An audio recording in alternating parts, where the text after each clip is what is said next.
mga sumusunod. Sun Cellular at Smart. Stay connected. Stay updated. Dream of Favor Travel and Tours. Experience your dream tour, travel with us. Best Cafe, 8-in-1 Coffee Mix. The Buwak Hotel. Your hotel in Marinduque. Relaxing comfort like home. Villa Atalana Resort. Your resort accommodation in Maniwaya Island. Marinduqueño Association of the Capital Area. An organization of Marinduqueños in Maryland, USA. Ako po si Jovelyn De Los Santos Sintay from Bulyasmin, Buwak, Marinduque. Nag-umpisa po ako minom ng Best Cafe 8-in-1 Herbal Coffee Mix last September. That time po nakakaramdam po ako ng sakit sa dibdib, hindi po ako makatulog ng maayos. Tuwing 12 midnight po nagigising ako, hindi na po ako makatulog hanggang umaga. Nung nag-umpisa po ako minom ng Best Cafe 8-in-1 Herbal Coffee Mix, naging okay po yung pagtulog ko. Tapos yung patinikip po ng dibdib ko, unti-unting na po siyang nawawala.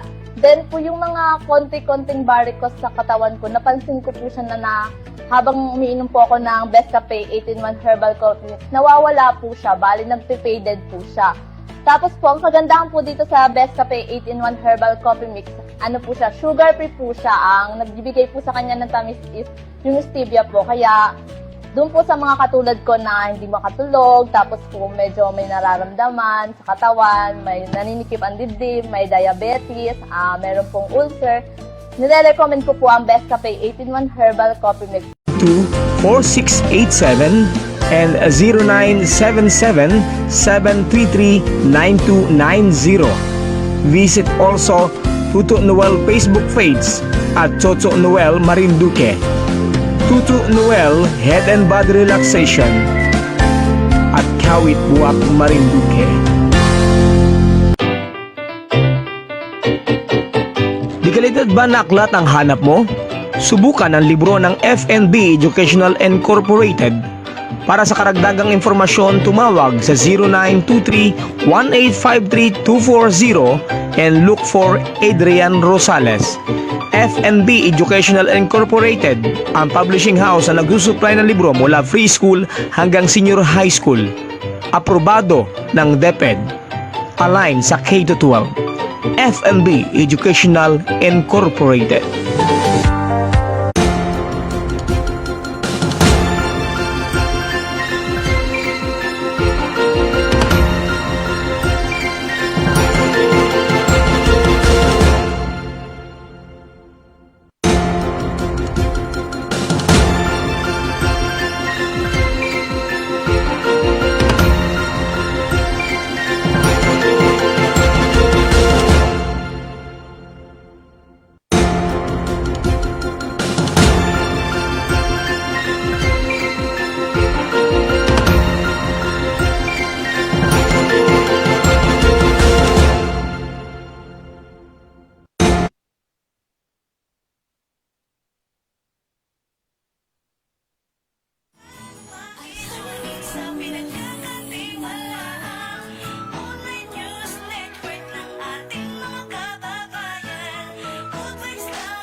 Sa buhay mo kabayan, tara na at makinig, aming ka na sasamahan. Ito na ang programa na magbibigay saya sa anumang sulok ng mundo. Halina at makijamin ka.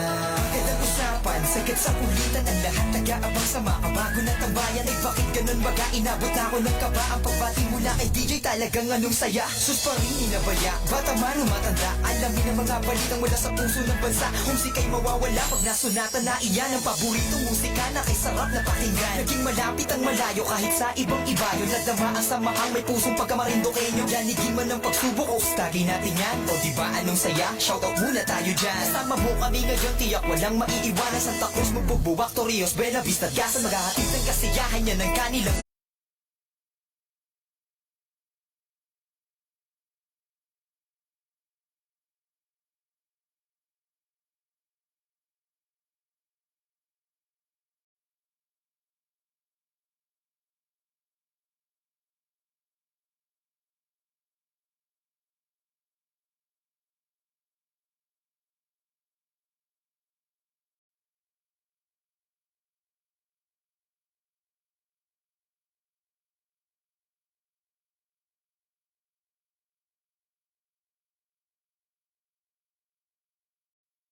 panata. Ito ang Magandang araw po sa inyong lahat, mga kababayan. Kumusta po kayo? Ngayon po ay araw ng Biyernes, 5 sa buwan ng Mayo, 2020. Idaan mo sa ngiti kasama ang Marinduque News Network. Kasama nyo nga ni po ang Marinduque News Network at ako po si Romeo Matac Jr. mula naman sa mula iya pagkat Philippine Information Agency o PIA Marinduque. kaming hatid marido. Ako po ang inyong Information Center Officer dito po sa ating lalawigan. Sa kamasulok ng mundo kami iyong At tayo po ngayong hapon ay na mga pagbalayagad na sasabay. mayroong espesyal na panauhin. Lika dahil sa Malapit po sa ating puso ang mga kasama natin ngayon mula po sa DepEd. Pwede pang matanda't bata ang ihahayag sa'yo. Mayo Sapagkat pag-uusapan po natin mga kababayan, ano po dahil noong Lunes po, Hunyo 2, ay nagsimula na nga ni po ang pagtanggap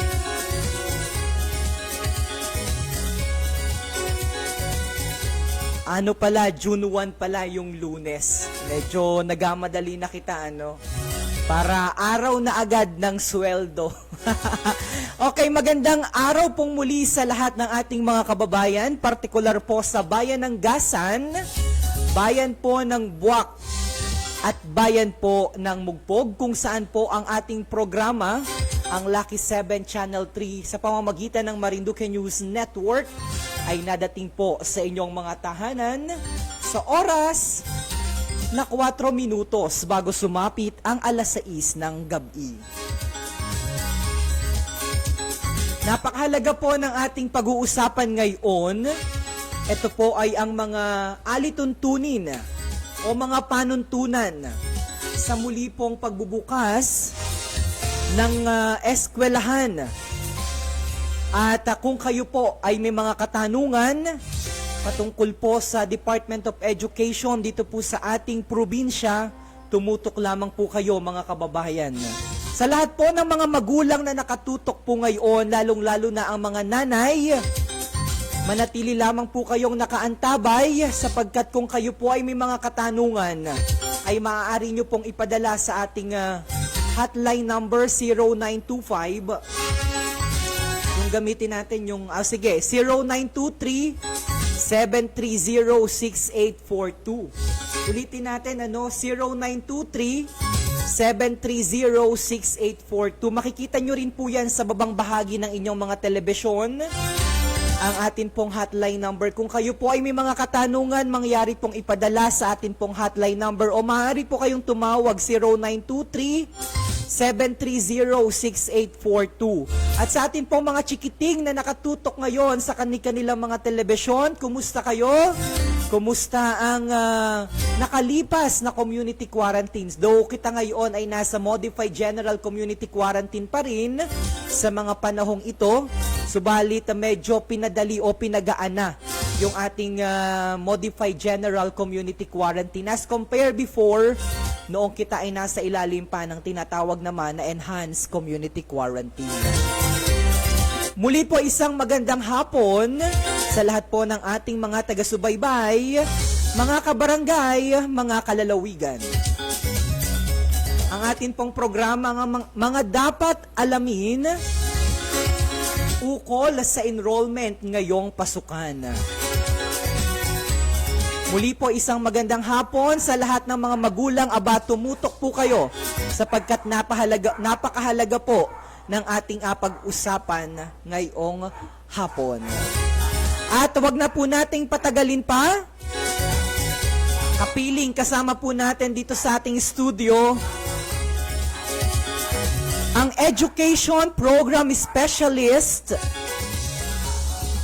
Social Mobilization and Networking, at tumatayo din po na parang nalito ako Networking Division Information Officer ng Department of Education dito po sa ating probinsya, DepEd Marinduque. Ang atin pong minamahal Tita Maida narito Lagran. Magandang hapon po, Mrs. Lagran, at welcome po sa ating programa. Magandang hapon po at kinagagala ko po na ako ay narito sa station ng MNN at kasama po natin ang aking katoto sa Philippine Information Agency, si Sir Myong. This is my first time here, so maraming salamat sa pagbibigay ng oras sa atin or sa amin sa kagawaran ng edukasyon dito sa Marinduque Division. So kanina nga po ay nabanggit ni Sir Myong na nagsimula na po tayo ng enrollment noong Lunes, Hunyo, ika-isa ng Hunyo, at marami po tayong gawain. Kasabay nito po nung Hunyo 1 ay nagkaroon po tayo ng joint kick-off, national kick-off ng Brigada Eskwela at ng Oplan Balik Eskwela na atin pong ginaganap or ginagawa. Every year po yan para po sa ating mga magulang, mga stakeholders, para bago po natin pasimulan ng ating pasukan ay sama-sama po tayo nagbrigada eskwela para ihanda ang ating mga paaralan. So sa susunod po, maikwento ko na, Sir Myong, matapos po ang national kick-off ng Brigada Eskwela at Oplan Balik Eskwela, magkakaroon naman po tayo ng regional joint kick-off ng Brigada Eskwela at Oplan Balik Eskwela. Bukas na po yon, Saturday, 9 a.m. At yan po ay virtual dahil nga po tayo ay nasa COVID pa rin. So we will have a virtual regional joint kick-off of the Brigada Eskwela and the Oplan Balik Eskwela. At sa susunod naman pong linggo or the following week, on Wednesday, 9 a.m., we will have the virtual kick-off of the joint kick-off of the Brigada Eskwela and Oplan Balik Eskwela dito po sa ating division sa Marinduque. Okay. Miss Oh, grabe. Parang hindi po kami magkatuto. Miss talaga. Sabi nga ni Tita Maida, wala Nakakanibago. pala akong mikropono, medyo nabihaw ako dun sa formality ng Oo ating nga. conversation ngayong Oo. hapon, Pero I should say, Tita Maida, sabi nga ni Tita Maida, si Tita Maida po ang dating Provincial Information Officer, ang manager din po ng Philippine Information Agency Marinduque. Nabanggit niyo po kanina yung tungkol sa gaganapin na Brigada Eskwela para bukas. Paano po yun isasagawa samantalang kita po ay nasa ilalim ng ganitong community quarantine? Ito po ay magiging virtual or online. Gagamit po tayo ng, kung hindi ba Google Meet, ay isang Microsoft Team na app sa ating pong computers or internet connectivity. At doon po ay papapakinggan natin ang message of support ng lahat po ng ating mga stakeholders or ilan sa mga major stakeholders at mga opisyales ng ating kagawaran ng edukasyon. So, starting off with our regional officers at ang ating pong schools division officers or superintendent, and yun pong mga major stakeholders, lalo tigit yung ating pong local government unit heads. Meron po tayong kinuhaan ng mensahe dito sa ating lalawigan. Yan po ay pinaunlakan po tayo ng ating pong butihing Vice Governor Romulo A. Bacoro Jr. at ni Mayor Livelo, Mayor Augusto Leo Livelo ng Bayan ng Mugpog. So yun po ay matutunghayan po natin yan tomorrow 9 a.m. at mapapakinggan po natin ang mga programa ng Brigada Eskwela at Oplan Balik Eskwela sa ating pong rehiyon Mimeropa. Okay, maraming salamat po sa informasyon. Dire-diretso na po tayo. Ano po yung mga dapat alamin? Sorry po, nakalimutan ko palang buksan yung aking mikropono. Sa lahat po ng ating mga kababayan, mga kalalawigan at mga magulang na nakatutok po ngayon, kagaya po ng aking sinabi kanina, kayo po ay inaanyayahan namin na magpadala po ng inyong mga mensahe para po masagot ng atin pong focal person, ng information officer po ng Department of Education, ang Division Information Officer ng Department of Education Marinduque. At ano-ano nga ni po baga? Dahil nagsimula na nga ni po yung enrollment nung June 1, araw po ng Lunes, pero mas atin pong alamin kung ano pa yung mga panuntunan, mga gabay na inilatag naman po ng Kagawaran ng Edukasyon. Ano ang mga dapat alamin ng mga magulang, ng mga bata ngayong enrollment period? Yes. Okay. Una sa lahat po, atin pong pinasimulan ang enrollment noong June 1 at sa mga katanungan po sa atin, sa ating mga text messages, ay tinatanong po ng iba na kung hanggang kailan pa sila pwedeng mag-enroll. So, panuntunan po natin na nagsimula tayo ng June 1 at matatapos po ang ating enrollment nitong June 30. So, isang buwan pong pag-e-enroll ng mga mag-aaral. At yan po ay, sabi nga natin, ang unang guidelines natin, wala po tayong face-to-face enrollment. Bagkus, ang pinatutupad po natin o ng Kagawaran ng Edukasyon ay ang remote enrollment. So, ang ating pong remote enrollment, Sir Myong, ay gagamit po tayo ng mga online system or application or ang ating pong mga gadgets ay ihahanda po natin. Kung kayo po ay may cellphone, napakadali po mag-enroll. Kailangan nyo lang i-text or tawagan ang mga numero ng inyong paaralan or ng inyong advisors at ibigay ang datos ng inyong or impormasyon tungkol sa inyong mga anak upang sila ay mai-enroll na. Yun naman pong mga naka-enroll noong nagsagawa tayo ng early registration, kasama na po sila noong Enero, subalit ito po ay i-validate pa rin para maging maayos ang ating datos sa total na enrollment po para sa school year 2020-2021. So yun po, ang online po, pwede po tayong email, pwede po tayong telephone call, text, or messaging. Kaya nga po, ang una pong ginawa ng ating kagawaran ay magbigay po ng mga hotline numbers. Maaari ko pong banggitin, Sir Myong. Ito po ang maaari ninyong tawagan or i-text 0920-121-8453 or 0961-131-2893 or 0927-658-3369. At ang aming pong landline, official landline ng DepEd Marinduque, 042-332-1009. Sa agaran pong kasagutan sa inyong mga concern, maaari niyo pong gamitin ang unang numerong nabanggit ko, and I repeat, 0920-121-8453. Meron din po tayong Facebook, yung pong Oplan Balik Eskwela Marinduque, at ang DepEd tayo Marinduque, kung saan po makikita po ninyo ang iba't ibang impormasyon or announcement at nandun din po ang mga pictures kung paano natin sinasagawa ang enrollment ngayong taong ito. Meron din po tayong official email address at yan po ay deped_marinduque@yahoo.com. So maaari nyo pong gamitin itong mga pamamaraang ito upang mag-contact or makakausap ng mga tao or guro ninyo mismo upang matugunan ang inyong mga katanungan or concerns ukol sa enrollment at sa pasukan.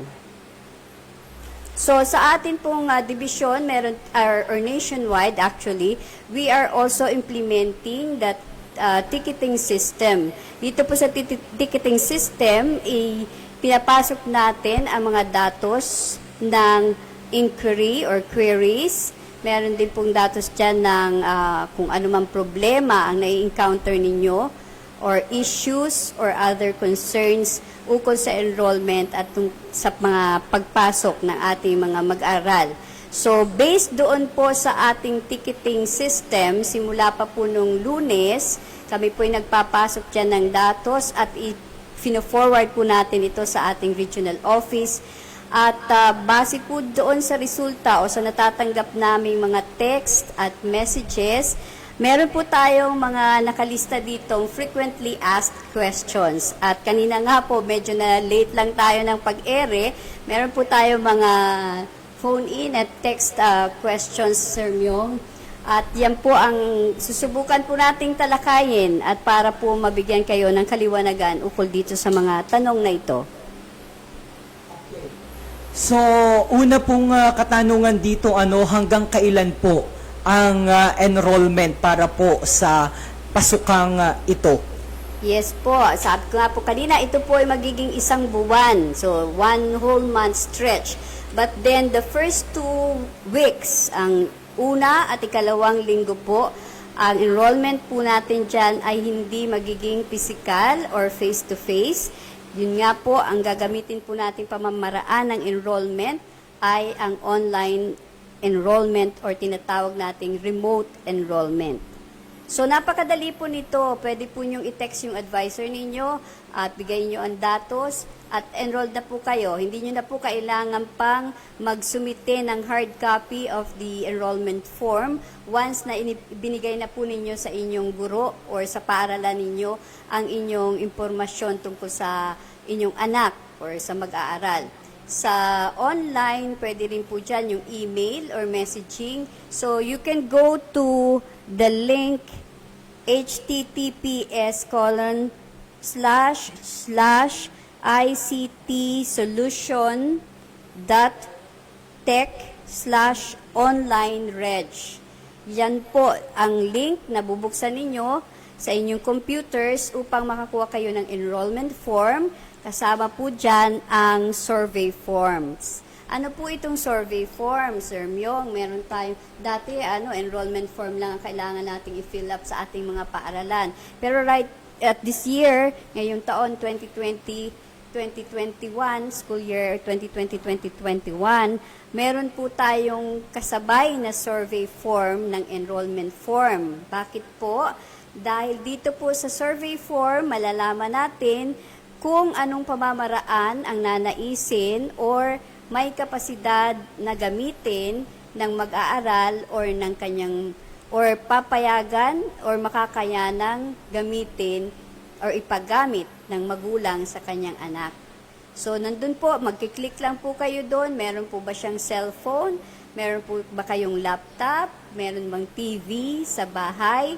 So, sana po wag pong mamasamain kung ito ay tinatanong po. Ito lamang po ay nagkakaroon tayo ng katanungan ganito o pagsasurvey para po ma-assess natin kung ilang mag-aaral ang pwedeng ipasok sa online learning.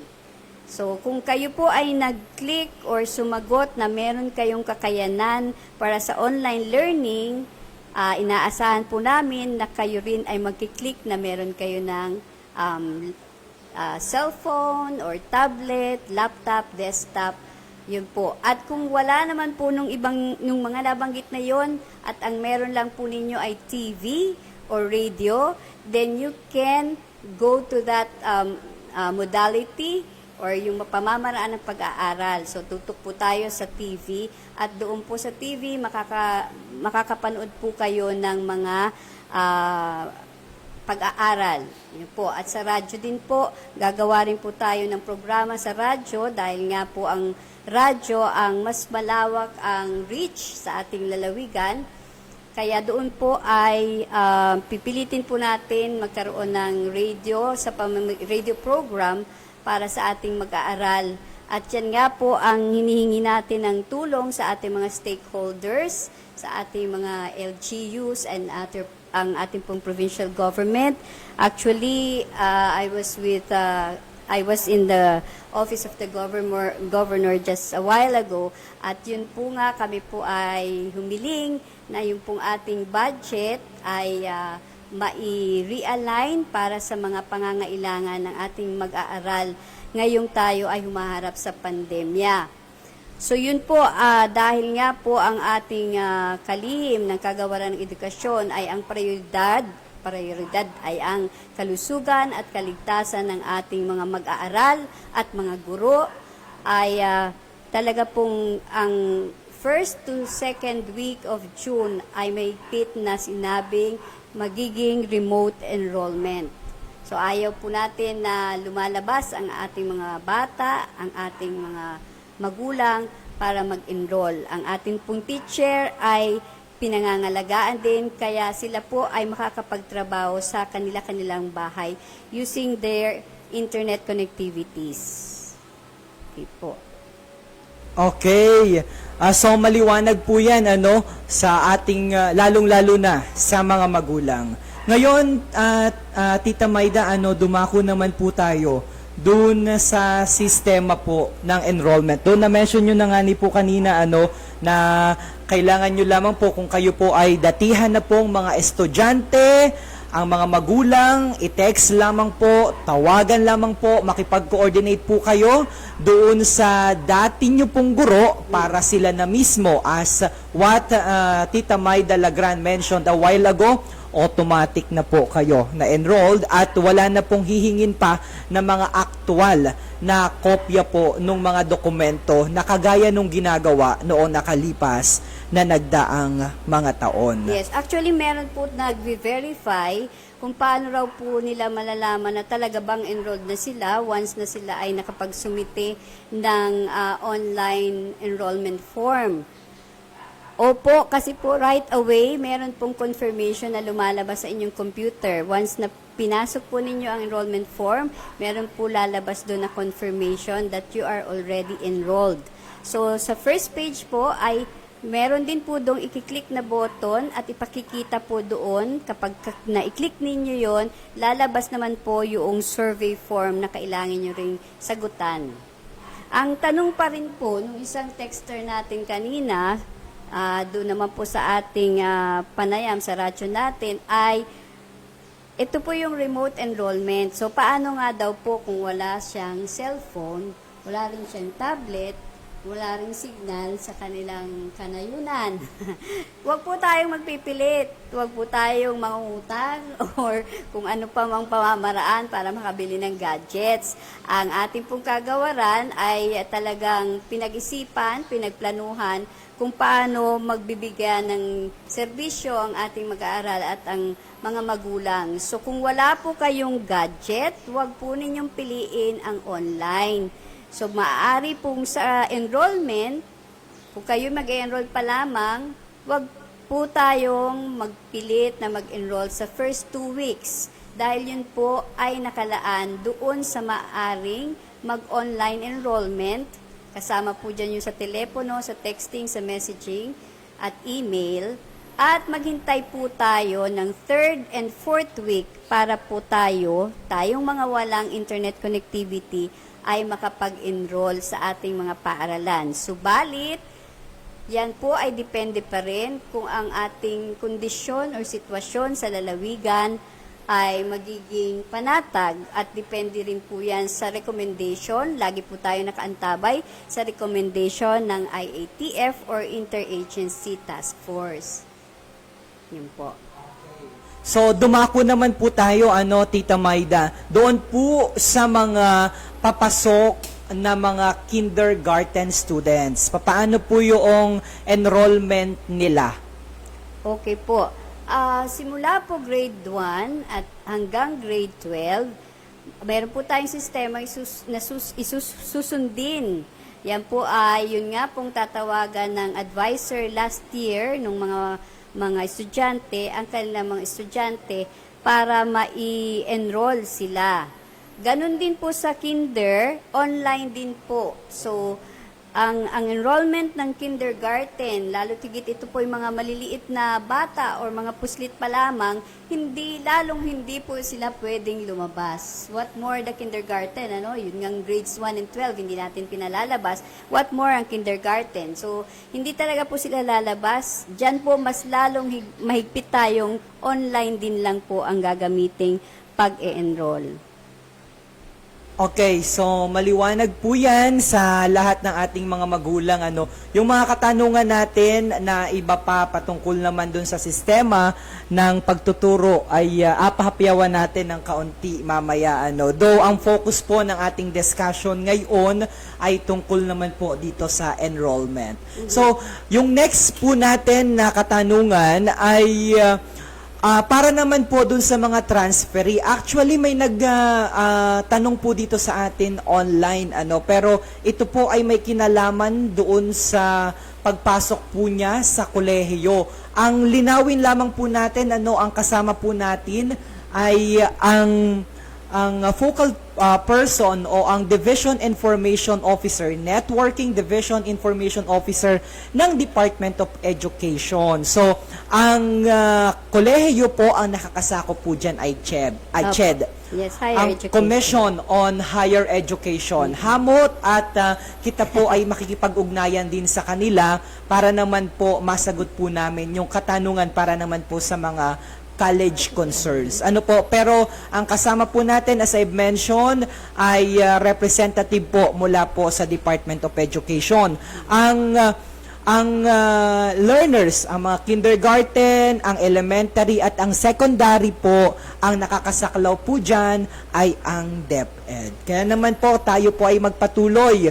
So, dito po sa mga transferee, Tita Maida, ano po ang proseso o paano po sila makakapag-enroll, lalo pa ang isa-cite ko po, ang ibibigay ko po na example. Una po yung mga transferee galing po sa isang bayan patungo sa isang bayan at yung isa naman po ay galing po sa ibang probinsya o sa Metro Manila. Paano po ang sistema?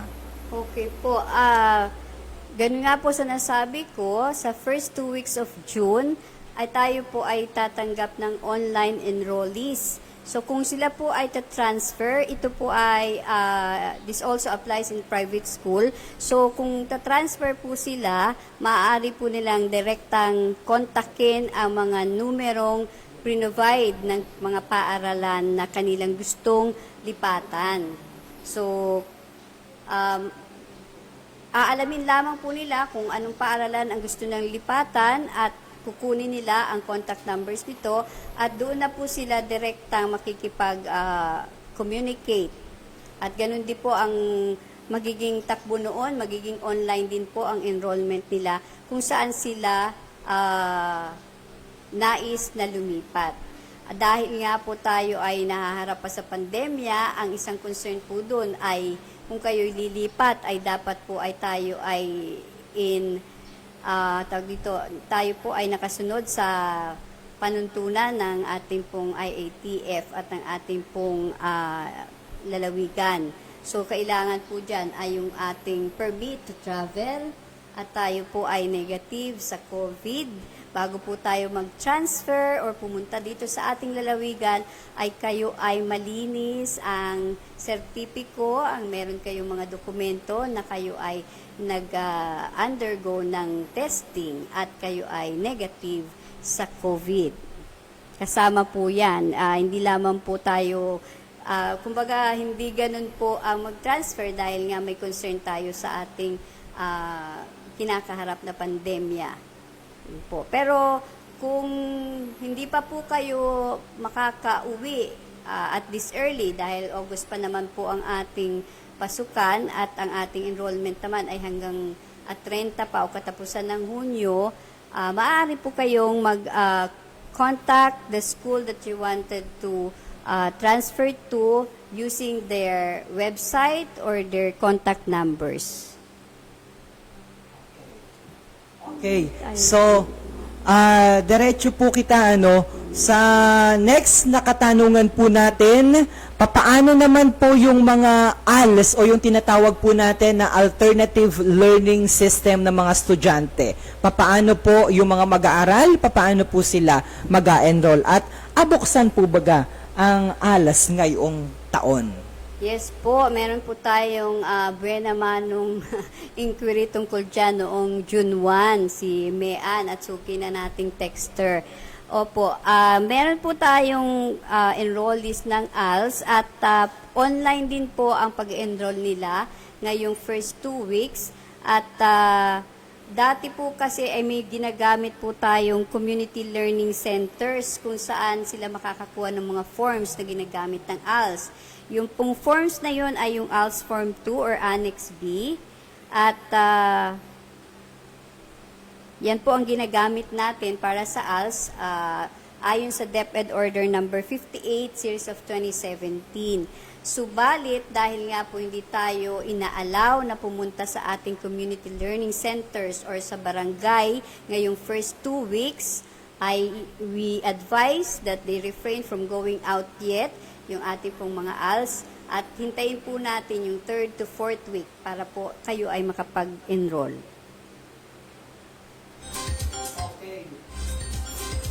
So, dito naman po sa mga katanungan, hinggil naman po doon sa mga late enrollees. Papaano po ang gagawin? Though, ang ginagawa nga ni po natin, mahalaga po itong dissemination of information na ito, na campaign na ginagawa po ng Department of Education para maging aware naman po kayo sa kung kailan po dapat mag-due. Yes. Yun pong katapusan ng enrollment period. Para naman po, wag nyo na pong hintayin pa na kayo po ay magpahuli-huli kung ang anak nyo po ay apapasukin naman ngayong taon, para hindi na rin po ito burden on the part of the administration, ng mga teachers, para naman po makapagprepara sila sa mas mahalaga pa pong mga gawain. Pero gayon pa man, may mga ilan din po na mga kababayan o mga estudyante na nililate nga ni po ng pagpa-enroll. Papaano po yung sistema at proseso para sa kanila? Yes po. Okay, siguro yung mga late enrollees, ito po yung may mga concern sa hindi nakapagsumite ng requirements noong nakalipas na school year or na-lockdown sa isang probinsya, na hindi ka agad-agad nakauwi dito sa ating lalawigan. Pero tatanggap po tayo ng late enrollees provided na sila po ay kasama dun sa or nakapasok sa 80% ng kanilang klase na sila ay uma-attend. So at least 80% po ng nakatakdang school days ay sila ay nasa paaralan, uma-attend ng klase, at kasama pa po nun yung mga panuntunan, iba pang panuntunan upang sila ay makapasa sa kanilang grade level.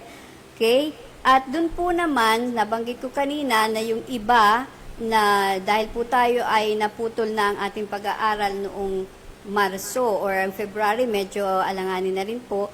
So, dun sa mga kabataan na hindi nakapagsumite ng kanilang requirements or projects at yun nga, medyo nag-alanganin ang pagtatapos, yan po ay meron pong discretion. May discretion po dyan ang school heads para sila ay mabigyan ng mga activities upang sila ay makahabol at sila ay maipasok sa enrollment. Mabigyan sila ng chance to enroll again and continue their studies. Alright, so maliwanag po yan, pagdating naman po dito sa mga application para sa mga senior high school voucher. Una, alamin po muna natin para dun sa kabatiran po ng ilan sa ating mga kababayan na hindi po familiar o dun sa mga mapasok pa lamang So, kung familiar si Tita Maida dun sa tinatawag na senior high school voucher, ano po ito? Yes, meron nga po tayong senior high school program or senior high school voucher program.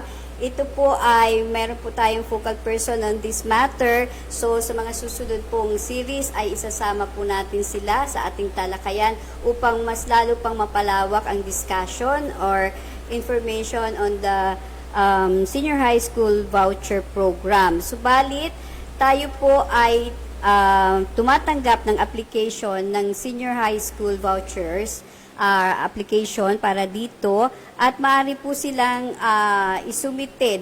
Their application may be submitted to the Private Education Committee National Secretariat. At pwede rin po silang pumunta dyan kung gusto nila ay manual application. At since tayo naman ay nandito sa ating lalawigan, maaari din pong gamitin lamang ang online connections para sila ay makapag-enroll. Okay, ang mga nabigyan na po or nakapasok naman na sa senior high school voucher program ay hindi na po kailangang mag-alala pa dahil otomatiko sila po ay holder na ng programang ito. Okay. So, dito naman po sa mga documentary requirements na kinakailangan pong isumiti, papaano po naman yun gagawin? Yes. Ngayong taon pong ito, dahil nga po tayo ay nahaharap sa pandemya, nandyan pa po ang ating COVID-19, ang kagawaran ng edukasyon po ay nagkaroon ng guidelines na maaaring pong i-pending muna or i-delay. Meron po tayong guidelines para payagang madelay ang pagsusumite ng documentary requirements ng ating mga mag-aaral. Lalo tigit yung sinasabi nila, ay wala pa akong card, ganyan, or ano pa mang documents, birth certificate and all. Yan po ay maaari na lang na to follow or maaari pong isumite sa mga darating na buwan. At ang requirements lamang po or ang requirement lamang po ay maisumite ang mga documents na ito hanggang December 2020.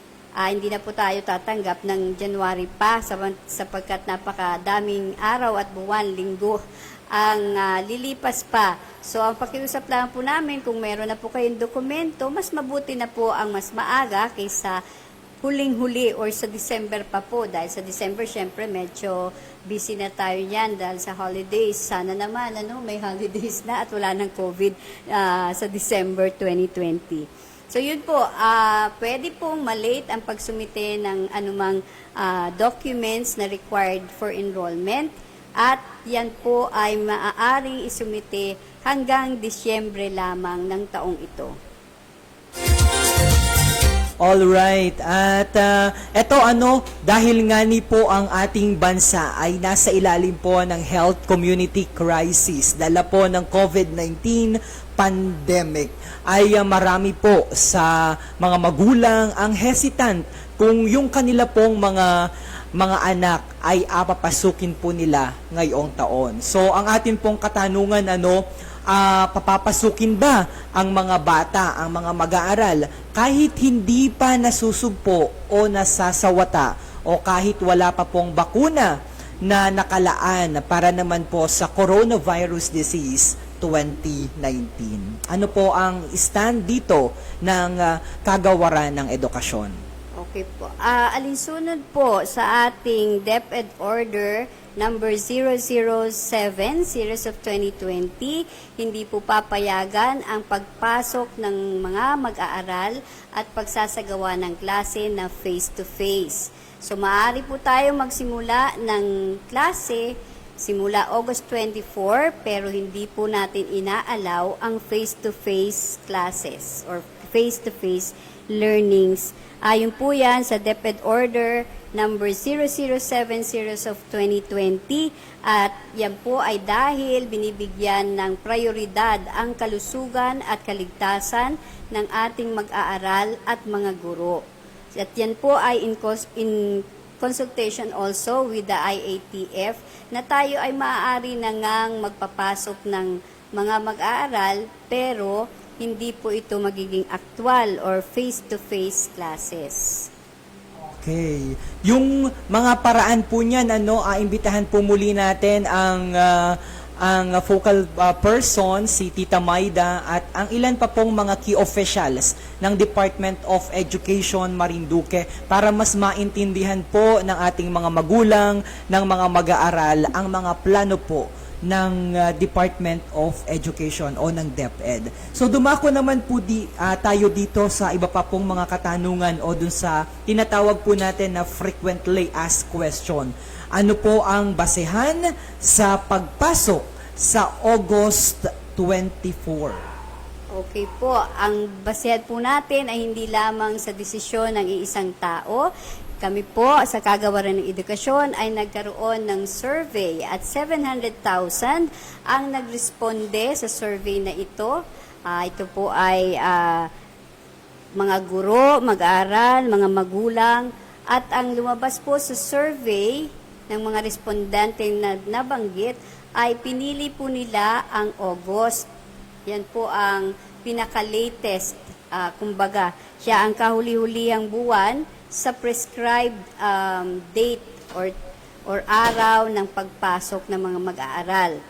Okay, so yan po ay ayon sa survey at meron din po mga consultations na ginawa ang ating mga opisyal, meron din po tayong pag-aaral at meron din pong pagpupulong kasama ang Department of Health at ang Interagency Task Force para lahat po ng opinyon para sa kapakanan ng ating mag-aaral at mga guro ay makuha ng ating departamento o kagawaran at makaroon ng talagang opisyal at pinal na desisyon, which is to open our classes on August 24, 2020.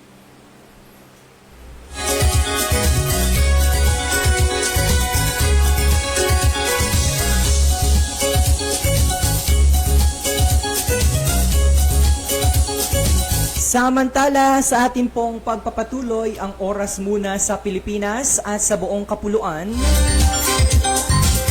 ganap na pong 6:35 ng isang magandang gabi. At ipagpatuloy po natin ang ating pong panayam sa mga kakapasok pa lamang po o kakabukas pa lamang po ng mga telebisyon. Ang kapiling po natin ay ang Education Program Specialist 2 for Social Mobilization and Networking. At the same time, ang Division Information Officer ng Department of Education. Si Mrs. Maida Narito Lagran.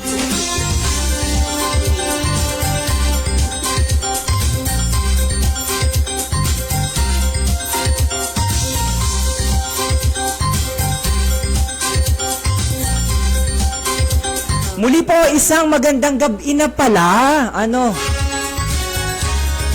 At sa atin pong pagpapatuloy sa atin pong mga dapat alamin ukol po sa enrollment ngayong pasukan. Ito po yung sunod natin pong katanungan.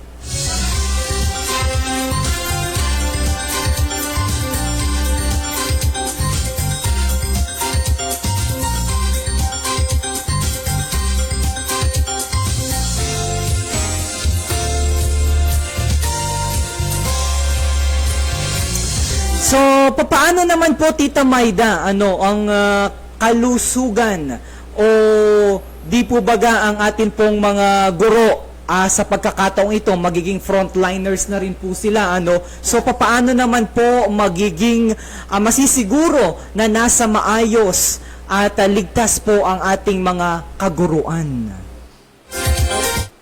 Yes, nabanggit ko nga po kanina at ang ating pong kagawaran ay ang prioridad ay ang kalusugan at kaligtasan, hindi lamang ng ating mag-aaral, kundi pati na rin ng ating kaguruan. So ang ating pong mga kaguruan, kahit ngayong panahon pa lamang hanggang sa magpasukan na, ay sila po ay maaaring magtrabaho sa looban ng kanilang bahay.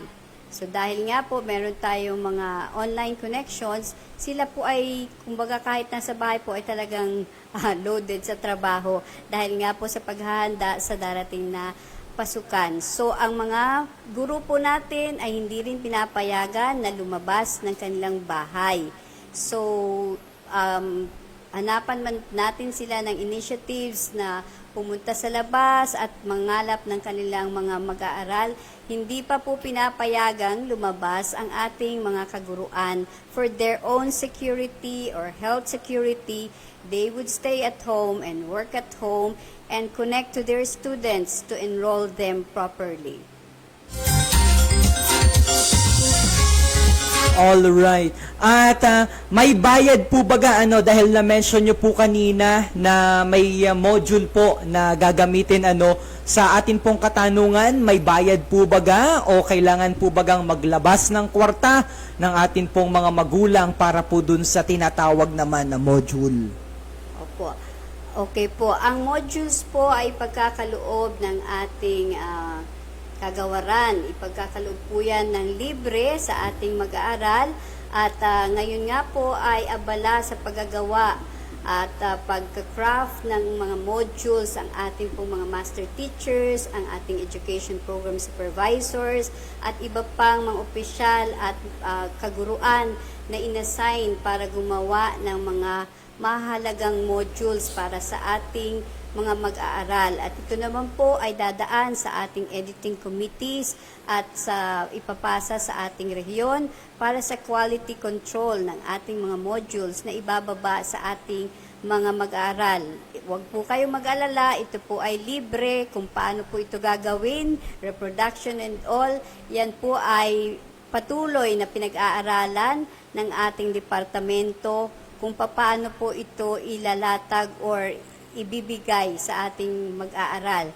Nabanggit po kanina na tayo po ay nakikipag-ugnayan in partnership with the local governments upang tayo ay matulungan, maayudahan sa pondo para atin pong ma-meet ang mga pangangailangan ng ating learners facing the different modalities of learnings ngayong taong ito. So kanina, nabanggit ni Sir Myong na meron po tayong mga focal persons on the modalities of learning. So we would like to look forward to talking to our representatives from the Curriculum Implementation Division in the coming days or week.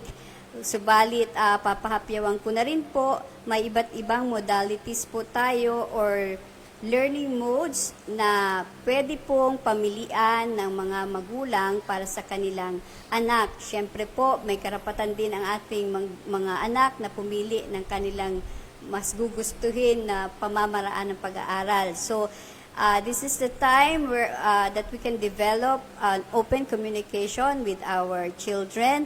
So, consultation with them para po mas magkaunawaan, magkaintindihan po tayo sa ating sa kanilang pag-aaral na gagawin.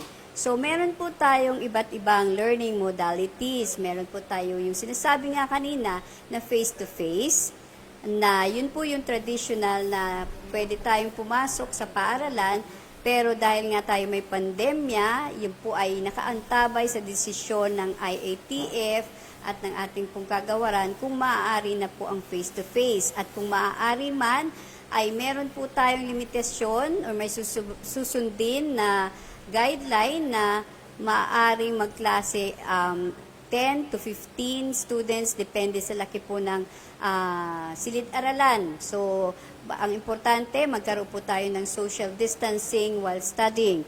So, yun po, face-to-face. Meron po tayong online, yung ating pong nabanggit kanina. Ang online learnings po ay may dalawang klase, yung synchronous and asynchronous. Ang synchronous po ay kasabay ng pagtuturo online ng teacher na actual or real time. At yung asynchronous naman ay meron pong designated time na kung kailan maaaring mag-online ang mag-aaral at ang guro. So, yun po ang online learnings. At meron din po tayong yung sinabi nga ni Sir Myong na module or modulars.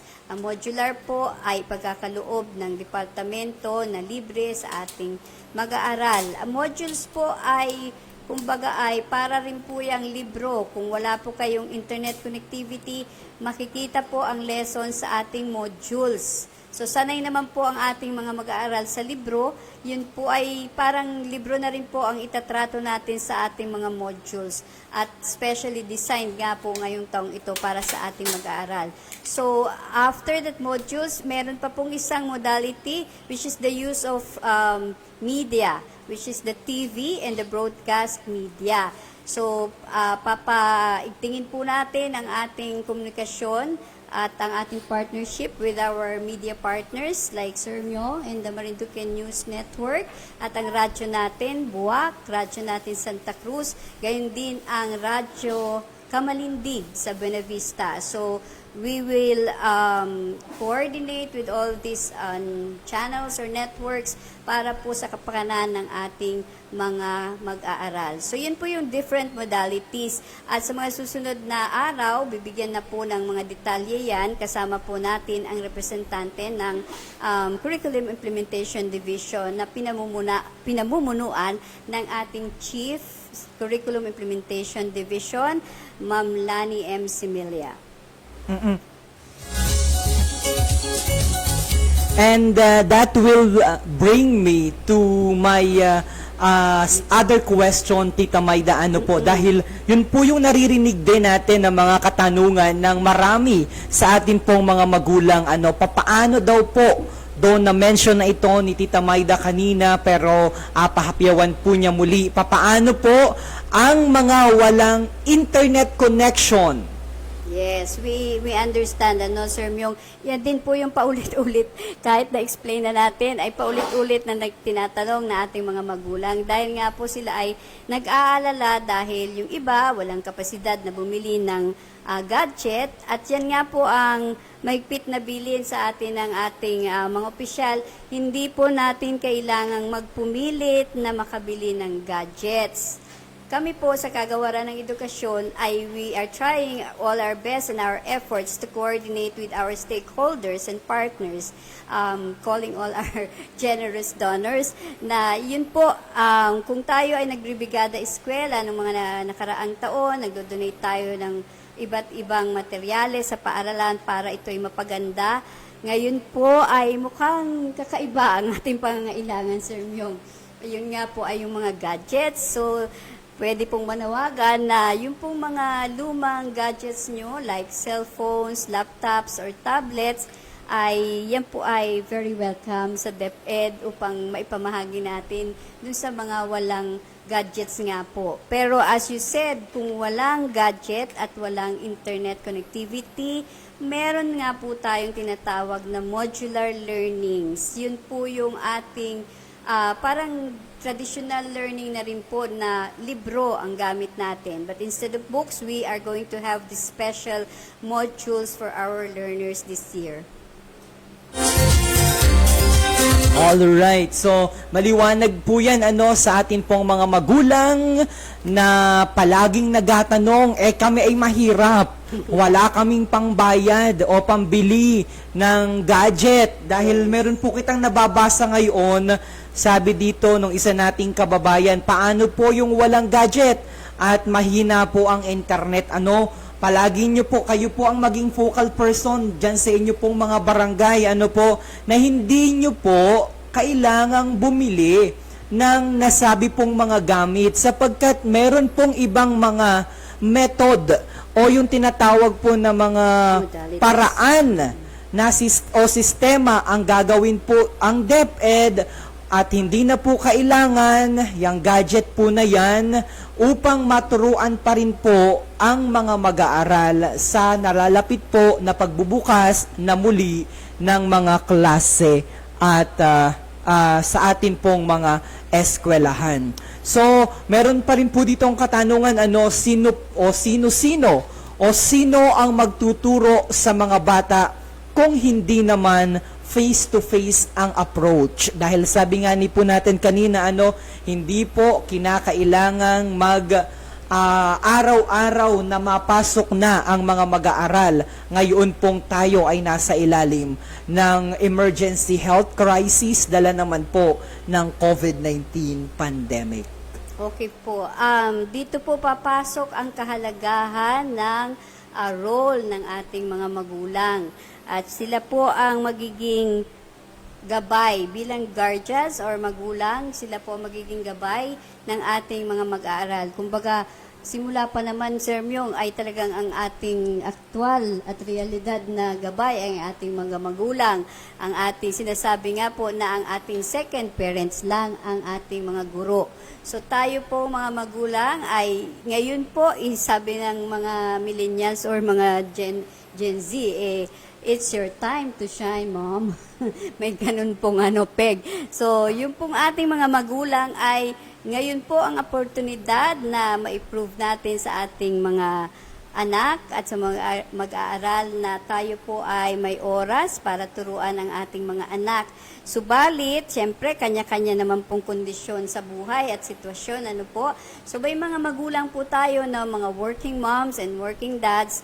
So, sila po ay limitado lamang ang oras. So, sa mga ganito pong sitwasyon ng pamilya, pwede po tayong mag-identify ng mga kasambahay o kasama sa bahay, like ang ate, ang kuya, maaring may tiya, auntie, or uncle, na maaring mag-volunteer para maging gabay or tutor ng inyong, or katulong sa pag-aaral ng inyong mga anak kung hindi po ninyo ito magagampanan. So, ang mga volunteers na ito po, kasama na rin po yung aktual na magulang, ay bibigyan po ng trainings ng ating mga paaralan kung papaano natin i-handle ang pagtuturo sa ating mga anak. So, ikakapacitate po ng ating mga paaralan, like yung iba po kasi sasabi, ay Diyos ko, paano ko matuturuan yung anak ko? Hindi ko na nga alam yung mga, mathematics na yan, ganyan-ganyan. So, yun po, bibigyan po ng training or ng pasasanay ng ating po mga paaralan ang mga magulang or mga kapatid ng mag-aaral or kamag-anak na maaaring magturo or gumabay sa inyong mga anak. Nako, mabalik po pala sa pag-aaral, dahil kailangan din po palang magsanay ang atin pong mga magulang o ang mga maa-assign po na mga kasambahay, kasama sa bahay, kamag-anak na matutok po sa inyong mga anak. At siguro inatingnan ko itong pangyayaring ito na sa isang magandang aspeto. Maganda in a sense na magandang pagkakataon ito para magkaroon ng pagkakataon ang mga magulang natutukan ang kani-kanilang mga anak at hindi na lahat iasa do mahalaga po ang papel na nagampanan of course ng atin pong mga kaguruan, pero kagaya po ng inasabi natin, kailangan din po nating magkaroon ng oras para po gabayan, turuan ang atin pong mga anak. Lalo na nga po na ang atin pong bansa ay nasa ganitong isang pambihirang pagkakataon. Muli po sa atin pong mga kababayan na nagatanong po kanina na sila daw po ay walang pambili ng mga gadget sapagkat Tita Maida medyo na-sensationalize na balita sa telebisyon, napakinggan natin sa mga balita sa radyo, nabasa na mag-ship na kita sa online learnings o yung paraan ng pagtuturo gamit naman po ang social media, pero hindi po yan. Yan lamang po ay isa doon sa mga gagawin po nila o mga estratehiya o sistema ng pagtuturo. Meron pa rin po yung gagamitin po ang media o ang broadcasting kagaya po ng radyo kung ano po ang mas maraming ginagamit sa isang lugar. Kagaya po dito sa ating probinsya, mas marami po ang nakatutok, palagi nakikinig sa radyo o halimbawa naman po ay nanunood po dito po sa ating telebisyon, dito sa Lucky 7 Channel 3. Yan po ay pinag-aaralan na At yan po ay maaaring gamitin para sa paraan ng kanilang pagtuturo. Yung iba po pong mga pamamaraan, siguro pag-uusapan po natin yan sa mga susunod po natin na programa, katuwang kasama po ang ilan pa rin pong mga key officials ng Department of Education dito po sa ating lalawigan. Pero siguro Tita Mayda, pahapyawan nyo lamang po kami, maliban po doon sa broadcasting, doon sa, di ba sinasabi nyo po na hindi po na face-to-face, pero ano po yung tinatawag naman nila, dahil naririnig ko po doon sa telebisyon, na parang, yung mga sistema po na gagawin, na halimbawa, Monday lamang po sila mag-report para ibigay po yung mga module na nabanggit nyo po kanina. Yes, patuloy pong pinapag-aralan yan na maaari nga pong like having 4 days in a week at yung pong ika-5 ay magkakaroon tayo ng consultation.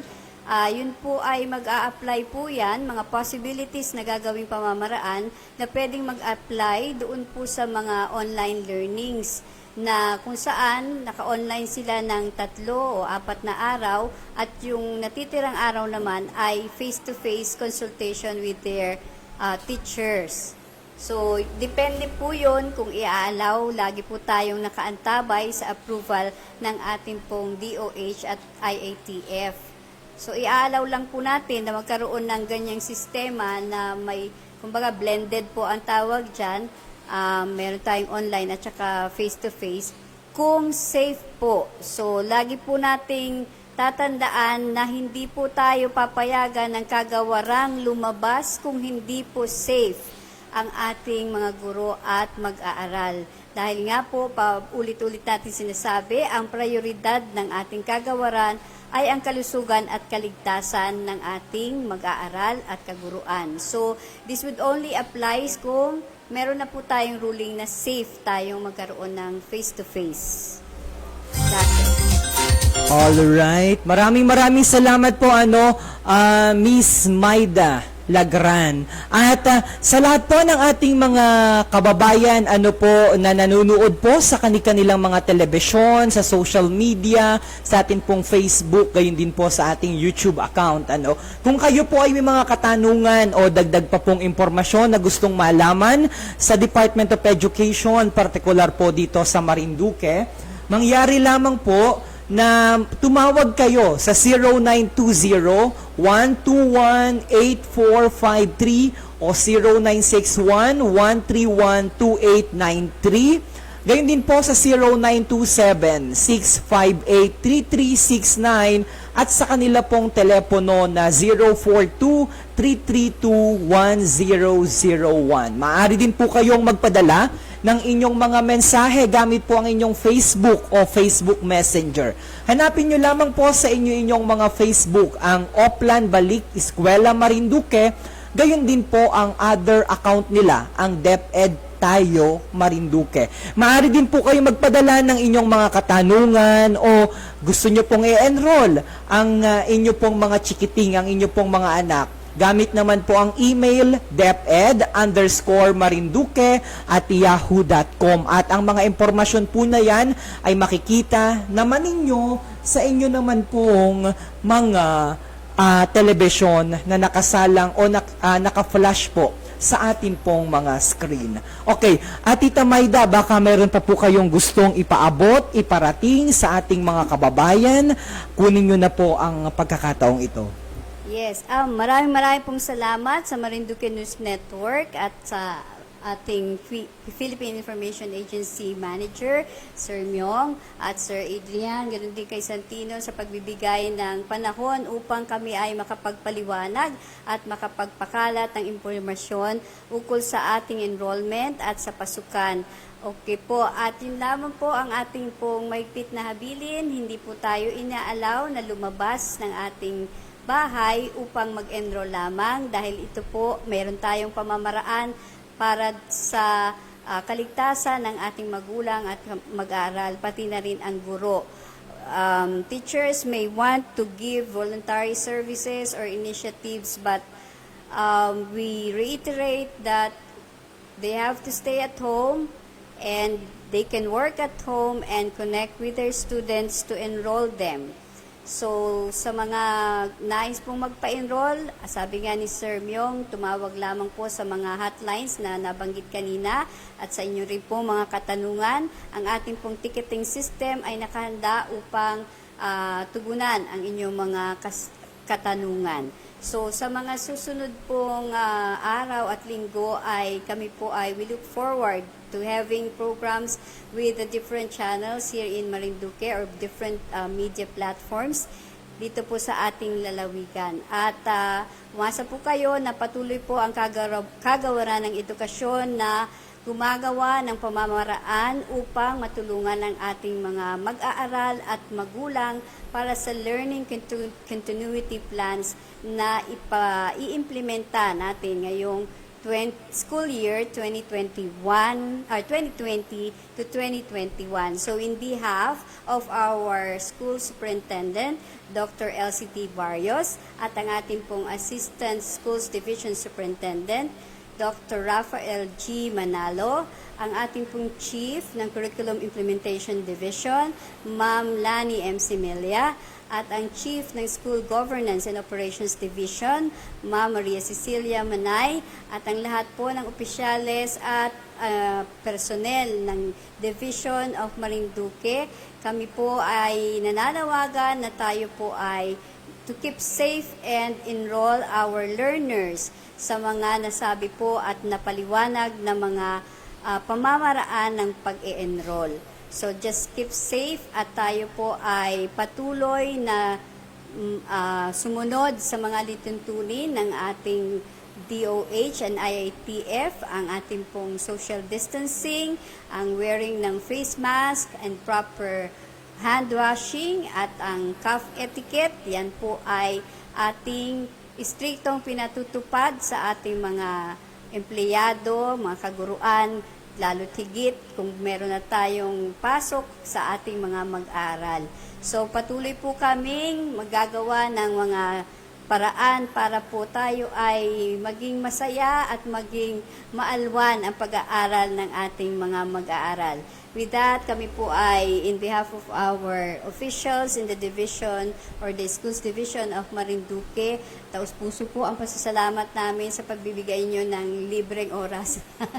Libreng oras dito po sa MNN at sa Lucky 7 Cable. Salamat po at magandang gabi na sa inyo, bayan. Marinduque News Alright, maraming salamat po, Tita Maida. Sabi dito pala, may mga nanonood po dito. Sabi po nung isa nating kababayan, mukhang siya din po ay guro na nandyan naman po sa Rizal. Sabi niya po, salamat po kay Ma'am Maida sa mga paliwanag ninyo. Kahit po ako ay naari sa DepEd Rizal, ay talagang ako po ay nakikinig at nanunood dahil napakaliwanag naman po ng inyong ipinarating sa ating mga kababayan dito naman po sa ating lalawigan. Maraming salamat po sa lahat po ng nanunood. Maaari po kayong mga tumutok. Gusto ko lamang pong pahapyawan dahil maganda rin po itong katanungan na ito. Though ito po ay napaliwanag na natin at extra na po ang ating panauhin ngayon pero sagutin na rin po natin, kunin na rin po natin ang pagkakataong ito. Papaano po kung ang magulang ay naghahanap buhay at walang matutok ng husto sa mga bata? Parang yan po ay maigi pero parang hindi rin po dahil naman po sa sitwasyon na mayroon kita. Ano po ang inyong masasabi doon, Tita Maida? Yes po, kinukonsider din po nga natin yan, lalo tigit doon po sa ating remote areas na ang ating mga magulang ay abala sa pagkukopra o sa farming at ang nanay naman ay abala sa mga maliliit na anak, pagluluto o paghanap ng pagkain para sa mga malalaki at maliliit na anak. Yun nga po, ang sinabi po natin sa kanila ay maaari po silang humingi ng tulong. Hindi po natin maiiwasan na meron tayong mga magulang na hindi nakapag-aral at kulang ang kakayanan upang magabayan sa akademya ang kanilang mga anak. So maaari po tayong humingi ng tulong sa ating mga kamag-anak upang magabayan ang ating mga anak. At ganoon din po sa ating mga guro, advisors, and principals. They can help you. If you need help and assistance in studying, maaari po silang gumawa ng mga pamamaraan upang matulungan ang ating mag-aaral. So, lagi po ang ating concern, syempre, concern ng ating mga guro, lalo tigit ang kanilang advisor or second parent in the school, ay ang mabigyan ng tamang pagkatuto ang ating mag-aaral. Very well said, Tita Maida. And with that, kami po ay magpapasalamat sa inyo. Maraming salamat po sa pamunuan ng kagawaran ng edukasyon dito po sa ating lalawigan sa pagbibigay po ng oras upang ipaliwanag sa ating mga kababayan ang mga panuntunan, mga dapat pong malaman ukol naman po sa enrollment ngayon pong pasukan. Ang ating pong pasasalamat sa ating pong Education Program Specialist and for social mobilization and networking at the same time, tumatayo din po na Division Information Officer si Tita o si Miss Maida Narito. Sadyang pong narito, Narito Lagran. Thank you so much po at nawa po ay ang ating pong mga anak ay makapag-enroll na para naman po hindi po maligta yung o maligtaan ito pong school year na ito. Okay, meron daw pong pahabol talagang gusto pong mahalagang impormasyon po na naisabihin dagdag si Tita Maida.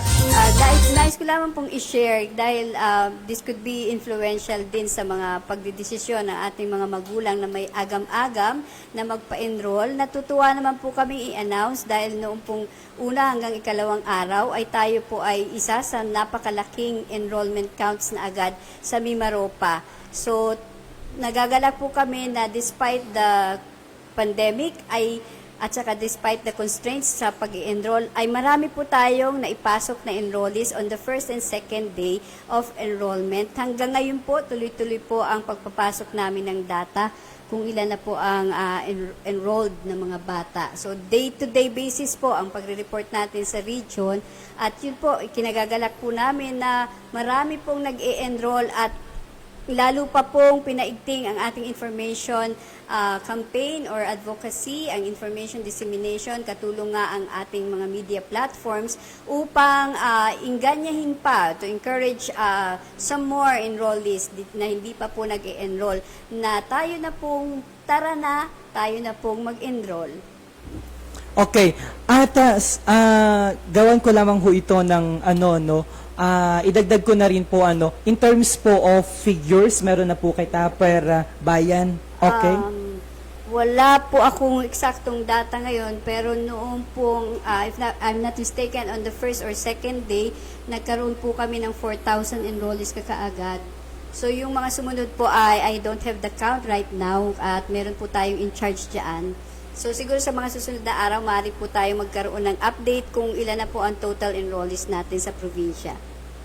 Alright. Maraming salamat po at sa oras na 7:05 na inihatid po sa inyo ng Best Cafe 8-in-1 Herbal Coffee Mix. Kami po ay pansamantala ng magpapaalam. Muli po ang aming pasasalamat sa Education Program Specialist for Social Mobilization and Networking at tumatayo din po na Division Information Officer ng Kagawaran ng Edukasyon dito po sa ating lalawigan. Ako po si Romeo Mataak Jr., ang inyong Information Officer ng Philippine Information Agency Marinduque. Pansamantala pong magpapaalam, magkakitaan, magkapanooran po kita sa mga susunod nating programa. Dito lamang po yan sa Marinduque News at sa Philippine Information Agency, katuwang po ang Marinduque News sapagkat sila po yung may ayos na platform. Maraming salamat sa MNN, kay Adrian Rosales na kasama natin dito, kay Santino Latorena sa pagbibigay po ng pagkakataon. Thank you so much at sa lahat po ng mga mag-aaral, tara na, enroll na.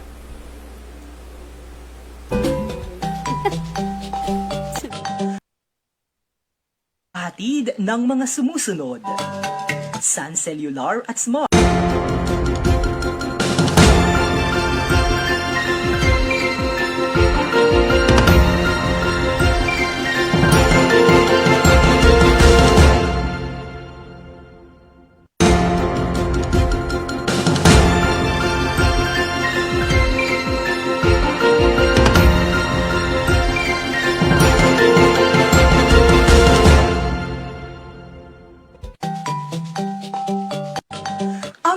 Programang ito ay inihahatid ng mga sumusunod.